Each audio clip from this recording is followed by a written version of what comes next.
எம்ஜிஆரை பயன்படுத்துறது, ஜெயலலிதாவை பயன்படுத்துவது, அண்ணாவை பயன்படுத்துவது அப்படின்னு வரும்போது இந்த எதிரில் இருக்கக்கூடிய அல்லது மாற்று கட்சியை சேர்ந்த தலைவர்களை பயன்படுத்துவது அப்படின்றது ஒரு பாஜக சங் பரிவார அரசியல். தமிழ்நாட்டில் எம்ஜிஆர் அண்ணாவை பயன்படுத்தினார் அப்படின்னா, எம்ஜிஆர் அண்ணாவுக்கு கீழே பணியாற்றியவர், அண்ணாவை தலைவராக ஏற்றுக்கொண்டவர், அவர் பிரான்ச்சே தவிர எம்ஜிஆர் அண்ணாவை திருடிட்டு வரல.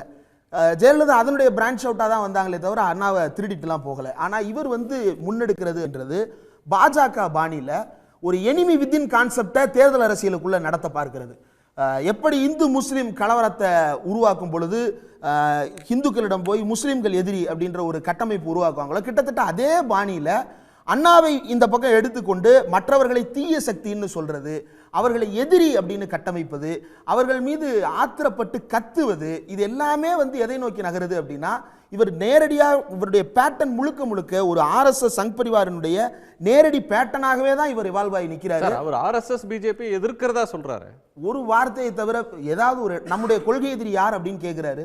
கீழே கூட்டத்தில் கோஷமா ஏதோ கத்துறாங்க. அவங்க டிவிகேன்னு கத்துறாங்களா, டிஎம்கேன்னு கத்துறாங்களா, பிஜேபின்னு கத்துறாங்களான்னு கூட தெளிவாக கேட்கல. உங்களுக்கு புரிஞ்சா போதும் அப்படின்னு சொல்றாரு.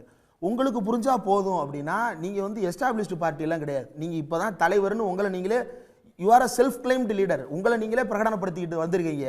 மக்கள் மத்தியில் எல்லாரையும் கன்வின்ஸ் பண்ணி ஒரு ஆரோக்கியமான அரசியலுக்கு அவர்களை பக்குவப்படுத்துறதுக்கு மாறாக என்னோட தொண்டங்க புரிஞ்சுக்கிட்டாங்கன்னா போதும், அவங்களுக்கு புரிஞ்சுட்டா போதும் அப்படின்னு சொல்லிட்டு நீங்கள் பக்கத்து வீட்டுக்காரரு. இது எப்படின்னா, பக்கத்து வீட்டுக்காரருக்கும் எனக்கும் சண்டை, ஏற்று வீட்டுக்கார்ட்ட போய் சார் உங்களுக்கு புரிஞ்சிருச்சுல சார், அவர் நமக்கு எதிரி தானே சார் அப்படின்னு பக்கத்து வீட்டுக்கார்ட்ட போய் பேசிட்டு வர்றது, இது தலைமை பண்பு கிடையாது.